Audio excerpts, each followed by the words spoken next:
Hello AOS fans, Robin here, and I'm back once more with a very quick little overview of our first impressions of the Godsworn Hunt and Mollog's mob warbands, which have just come out, and we played through our first game with them last night. As you can hear, I'm suffering a little bit from having been out in the cold garage last night, or maybe just a viral cold, and I'm a bit growly. But anyway, I'll try and do this without coughing and breaking down, and we'll see how it goes. A very quick one. There's a few great written updates on people's thoughts of these new teams. John from Canyon Roller Crit did the initial early access view, which was pretty authoritative and comprehensive, so well done John for that. And Steel City Shadespire have done a great review of the neutral cards in the deck, so I'm not going to touch on those too much, but their neutral cards review is very, very good.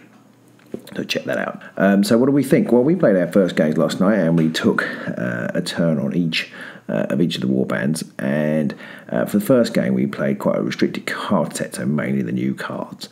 So from the two new boxes, and Echoes of Glory and the core set, and that's all the only cards we could use. So we got a good run out of the new cards. Perhaps doesn't give you the best idea of how the warbands work, and then we followed it up with a more competitive game. We swapped over, so I played Mollog in the second game, and that was kind of like anything goes, as competitive as you like, although I think we both tried to include some of the new tricks and tactics that might come up using the new guys. So what are our thoughts of the new teams? Well, I have to say I was not looking forward to using the Godsworn Hunt. I didn't think they looked very good on paper or on card, and I was pleasantly surprised actually by how well they hold up.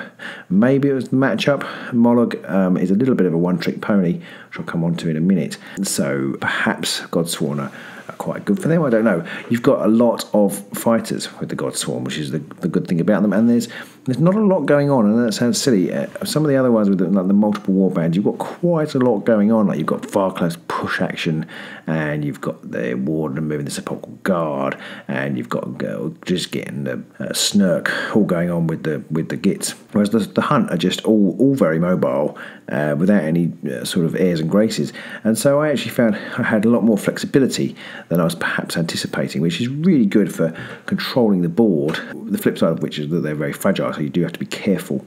But because some of their cards, I think cards like Martyred are very good for them because they do lose them, so it gives you some glory, and then you can inspire somebody to make your team a little bit better. I found it quite good to control them, the board, and you have got the opportunity of two Supremacy type cards, so Supremacy and Oath of Supremacy, and they have got the Oaths. The jury's a little bit out for me on the Oaths. I love the concept. I particularly like the one where you can say I'm going to kill your leader this turn. I think that can mess with your opponent's head a little bit. Oath of Supremacy, would you take it? I think, I would take it. Would you reveal it at the start of an action? I think I probably would. Although I mean, you're giving away that you've got Supremacy. But I think generally, unless you're very, very clever, generally it's obvious when you're going for Supremacy, and generally people have ways to combat that. The trick is to have more ways to undo it. And I think therefore, I think it probably is worth revealing, because you get 4 glories. You've actually got possible to get seven glory with those 2 Supremacy cards, which is pretty great. And the Hunt can do it. They have the numbers to pull that off, I think, and the range, because you can actually get quite far into your opponent's territory with the Hunt, because they move so fast, especially when inspired. So they're good control board. You just have to be very careful where you place them, I think, and decide who you're going to sacrifice, and where and when, and then hope the others can bring it home. But so a little few things I did notice about them. As I've said, Martyred I think is a great card for them. I think that's almost like the first card in the deck for them. Seize Trophy is an interesting one. Now this is in there as a special card, and it's the one where if you upgrade, you can upgrade, play a reaction after you've killed somebody. An upgrade, and the problem with this card is it just does absolutely nothing other than inspire them. But you still need to kill somebody, and they're actually quite hard to kill people with at the beginning. Most of them don't have very good damage at all, so you're really only likely to be able to use this on Thedra, the leader, and Gundren, the sort of second in command. Shond maybe. The others, pretty much, you can forget it. So, I don't know, is it good? I'm not sure it's good. And obviously his situation was really no good at the end of the game. So I'm not sure. It's a special card for them, and I'm not sure in reality whether it ever end up taking it. A card I do like, however, is Path to Glory. It's a very strong card. And they have to have an upgrade on them already, but it gives +1 wounds and +1 dice, and that really beefs up Thedra or Gundren really nicely. Another card I like is Challenge Seeker for the hunt, because it allows an attack action. It gives you +1 dice for an attack action if you've got lower wounds than your opponent. And actually the Challenge Seeker with their base of 2 or 3, that's quite likely that they will have that. A slightly fun card that they have is Heal. Push a friendly Grawl up to a number of hexes equal to twice its move characteristic. Heal is really quite good fun. I would be wary of using it in case people started putting in mirror move, because moving Grawl and then somebody mirror moving somebody much bigger would be pretty horrendous. And that's about it really. I've got much more to say about those. I think Escalation is it's always a good card, Escalation, but it's particularly good for these guys because obviously they're going to be trying to upgrade all the time, and they've got a couple of ways of getting free upgrades, like the Sacrifice card and the one I just discussed there. And then Martyr, obviously, partly because of Sacrifice, you can get yourself some glory back, and partly because they're a bit fragile, so Martyrs is good to have. The only other thing that was interesting for these guys is Thedra's spell ability and the additional Arcane Savant card, which in theory can go up to a level 3 wizard. And I'm still not sure about magic in this game. I did use a couple of the cards. I used Glimpse of the Future and Sphere of Gore to beef the other fighters, which is useful and good. But I find that the problem with the magic still is that it adds another random factor. One of the features of Warhammer Underworlds is the random nature of dice rolls, obviously. But there's an argument to say the less dice rolling you can do to make a good deck, then the better and more consistent your deck will be. And adding in magic, although some of the effects are quite powerful, they're not hugely powerful. A lot of them are random. Now, you can get rid of some of the randomness with innate ability cards, but you've got this random factor. Not only have you got to get the card at the right time, you've got to roll the dice then to actually produce an effect, and if you don't do it, it's gone. And I'm not really sure I like that. I don't tend to take the ploys that require a roll, and pretty much all gambits require a roll. So I'm not sure that even though she goes up to level 3, I'm not sure that Thedra is worth kind of exploring that magic so much. I mean, I haven't really got to grips with magic as the game has gone on, and there are some new cards. So perhaps I'm not looking at it properly. But I just kind of feel like, particularly since she doesn't have her own magic attack, and the fact that she only has 3 wounds and 1 dodge, means that if you've got to go for any kind of magic ability on her, and you start to load the deck with magic cards, if you lose her, then it's game over for the magic, which could obliterate 50% or 33% of your ploys or your gambits.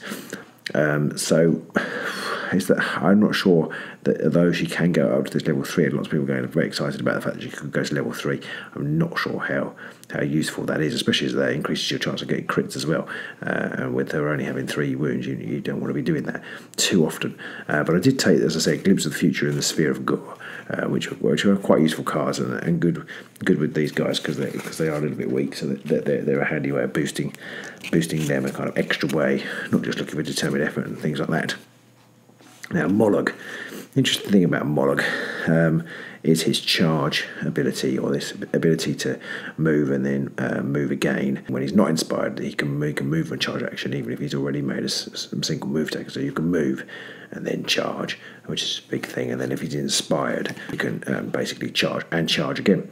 Now, I did find when I was playing a little bit of a problem with this. Well, it's not really a problem, but I kind of overlooked it. When I was looking at the cards, thinking, "Oh, that's great! You can charge, and you can keep going," kind of thing. Well, of course, what you can't do is, because you already have a charge token on you, you can't attack again. You can charge in and do some damage, but then you can only really attack one more time because you have to charge to make that second attack, and then you've got your 2 charge tokens, and then you're done. So that's an interesting thing about this, which I hadn't quite considered. Maybe you guys had, but I hadn't quite considered it, and I found it restrictive when I was playing in a way that I hadn't anticipated. Similarly, I found perhaps the best way to deal with the Mollog is just to try and keep out of his way and not bother attacking him. The temptation must be to go in after Mollog and try and take him down. But actually, if you leave him alone, he's got these 2 charge actions But if you leave him alone, then okay, there are things like ready for action and that you can't do so much about. If you leave him alone, he's not going to be able to do too much damage. He might be able to take a couple of men and maybe 3. Okay, he's got his whirling club attack as well. So yeah, okay, there is the potential there. I'll come on to whirling club in a minute. But actually, if you leave him alone, then he doesn't inspire unless you have inspiration strikes. But then if you use inspiration strikes and you still leave him alone, you don't do too much damage to him. The other guys in the warband don't inspire, and uninspired they're pretty poor. And so you can take them out, and they're not going to give you loads of glory, but they are going to give you some glory. Give you that extra possibility to do something with that glory and control the board. So that's a little thing that I hadn't quite expected about Mollog. A is that if you don't attack him, you've got to have a plan for that, for not being attacked. What are you going to do? And then this thing about the move charging. Though you can charge twice, you can't keep attacking. Well, like other things I noticed, get the heads, which is a score immediately objective, which I thought would be really good for Mollog. It's basically if you drive anybody more than 2 hexes back, you score it immediately. It's not good for Mollog because Mollog is really tough. He does lots of damage. Actually, he just kills the opposing fighter, and you can't push him back. So you can't push him back 2 hexes or drive it back 2 hexes because he's dead. So it's very hard. Actually, it's much harder to score than I was expecting. With Mollog. Similarly, got them.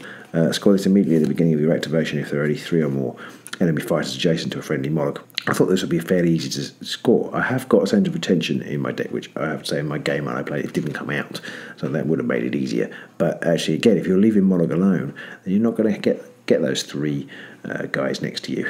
So actually, I found this quite tough to score.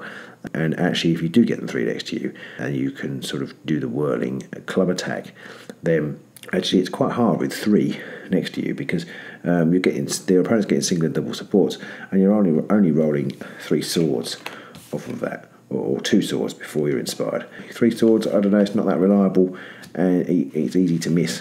It does 2 damage, which is good, and if you can get the +1 strength on him or something, then it's 3 damage. So it is good, but I just find with the 3 around you, then actually getting off some hits are important. I suppose it's important to get the first one because that reduces the number of supports down.